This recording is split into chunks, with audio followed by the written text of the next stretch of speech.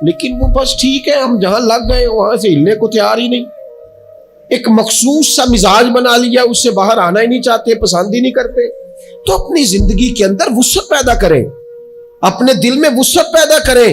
یاد رکھیں، جب بندہ کسی کے بچوں کا سوچتا ہے تو اللہ اس کے بچوں پر فضل فرماتا ہے۔ جب انسان کسی کا گھر آباد کرتا ہے، رب اس کا گھر آباد کرتا ہے۔ حضرت ابوبکر صدیق فرمایا کرتے تھے، تو اللہ کے دین کی خدمت میں لگ جا، تیرا ذاتی کوئی کام رب رکنے نہیں دے گا، وہ سارے تیرے کام ہوتے رہے۔ ہم کیا سمجھتے ہیں کہ تگڑی تقریروں سے لوگوں کو قریب کر لیں گے؟ ہم کیا سمجھتے ہیں کہ بڑے بڑے پوسٹر لگائیں گے محفلوں کے تو لوگوں کو؟ ہم کیا سمجھتے ہیں حساب صرف نمازوں کا ہونا ہے؟ ہم کیا سمجھتے ہیں کہ حساب صرف ہم سے سجدوں کے بارے میں پوچھا جائے گا؟ یہ بھی سوال ہوگا، یہ بھی صحیح بخاری مسلم میں موجود ہے، صحیح حدیث میں موجود ہے کہ رب فرمائے گا، او بندے میں بھوکا تھا تو نے مجھے روٹی نہیں کھلائی، میں پیاسا تھا تو نے پانی نہیں پلایا، کپڑوں کی حاجت تھی تو لے کے نہیں آیا، میں بیمار تھا تو نے تیمارداری نہیں کری۔ مالک تو کھانے سے پاک، پینے سے پاک، پہننے سے پاک، بیماری سے پاک۔ تو رب کریم فرمائے گا، وہ جو تیرے پڑوس میں بندہ بیمار تھا تو میں ہی تو تھا نا، وہ جو تیرے پڑوس میں آدمی بھوکا تھا تو بندہ تو میرا ہی تھا نا، وہ جو تیرے دائیں بائیں لوگوں کو حاجت تھی تو وہ میرے ہی بندے تھے۔ خدا کے بندے تو ہیں ہزاروں، بنوں میں پھرتے ہیں مارے مارے، میں اس کا بندہ بنوں گا جس کو خدا کے بندوں سے پیار ہوگا۔ کچھ نہ تھوڑا سا اپنے دلوں میں وہ کیا بات کی تھی ساگر نے، اس نے کہا تھا کہ یہی ہے ذوق عبادت کی انتہا ساگر، او غم حیات کے ماروں کا احترام کرو۔ یہ جو غم حیات کے مارے ہیں ان کا احترام کرو۔ ایک 100 گھر تھا مدینہ شریف میں، امام ابو نعیم نے اس کو لکھا ہے۔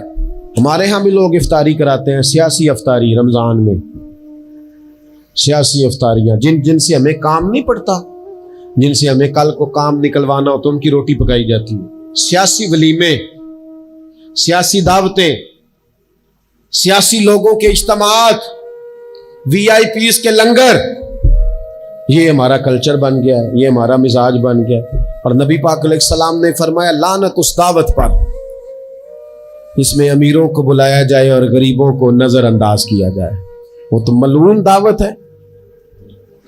100 گھر پورا تھا مدینہ منورہ میں، جس میں 3 وقت کا کھانا، بچوں کے کپڑے، اگر کوئی بیمار ہو جاتا تو دوائیاں، اور دے کون جاتا ہے اللہ ہی بہتر جانتا ہے۔ ایک نقاب پوش آتا تھا، دروازے پہ دے جاتا تھا، نام پوچھتے تھے تو ناراض ہو جاتا تھا۔ اور یہ ایک دن کام نہیں ہوا، سالوں یہ کام جاری رہا، پتہ ہی کوئی نہیں کون دے جاتا ہے، کوئی خبر ہی نہیں۔ پھر اچانک 2-3 دن ہو گئے، وہ لنگر آنا بند ہوا، وہ اخراجات اٹھانے ختم ہوئے۔ اب لوگ ایک دوسرے سے پوچھنے لگے کہ وہ کھانا تیرے گھر بھی نہیں آیا، تیرے گھر بھی نہیں آیا، پتہ کرو کب سے نہیں آیا، پتہ کرو کب سے نہیں آیا۔ تو طے ہو گیا، جب لوگوں نے تاریخیں لگانی شروع کی، ایک دوسرے کے ساتھ ملانی شروع کی، تو 18 محرم سے میرے گھر نہیں آیا، ہاں ہمارے ہاں بھی 18 محرم سے نہیں آیا، پتہ کرو، تحقیق کرو۔ پتہ چلا کہ 18 محرم کو امام زین العابدین کا وصال ہوا ہے۔ سیدہ پاک کا یہ شہزادہ، امام حسین کا کربلا میں بچ جانے والا یہ جانشین، ایک 100 گھروں میں اور تھوڑی سی آبادی، 100 گھروں میں 2 وقت کھانا، اور اپنے کندھے پہ توڑا رکھ کے، لنگر کی بوری رکھ کے پہنچا کے آتے، اور چہرے پہ نقاب ہوتا، کوئی پوچھتا نام کیا ہے تو ناراض ہو جاتے۔ 100 گھروں میں کھانا جاتا۔ ان کے وصال کے بعد جب غسل دیا جا رہا تھا تو موٹے موٹے نشان تھے کمر پہ۔ لوگوں نے ان کے بیٹے سے پوچھا کہ یہ کیا ہے، تو فرمانے لگے میرے والد اپنے کندھوں پہ تھیلے رکھ کے آخر عمر تک گھروں میں پہنچا کے آتے رہے۔ لوگوں نے کہا حضور آپ کیوں نہیں جاتے تھے، آپ جوان تھے؟ تو آپ کے شہزادے کہنے لگے میں کہتا تھا ابا جی سے کہ میں نہ چلا جاؤں، تو فرماتے تھے پتر اگر تو جائے گا تو پھر تجھے اس غریب کا نام بھی بتانا پڑے گا، میں تیرے سامنے پردہ نہیں کھول سکتا، یہ میرا اور میرے رب کا راز ہے۔